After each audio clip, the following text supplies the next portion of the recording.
In conclusion, all of your broadcast emails will default to all of your subscribers. And the way to segment or separate them is to use the tools inside of ConvertKit. ConvertKit allows you to filter all of your subscribers within segments, cold subscribers, distance, subscription dates. You can also then filter those subscribers. You can choose a specific filter. And those filters can be based on forms, tags, sequences, and products. The sequences you set up will be based on individuals that may join a specific form or are tagged in a specific way. Now, as you can see in this automation, an individual joins a form, they are tagged, and then they are then added to a specific email sequence which we designate at the very beginning.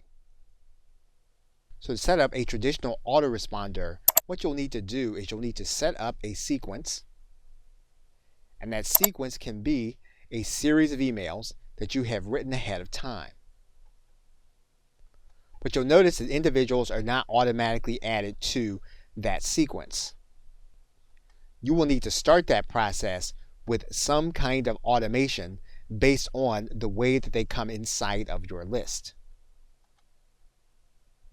Okay, so with that, thanks, and I'll see you either in another video or in another course.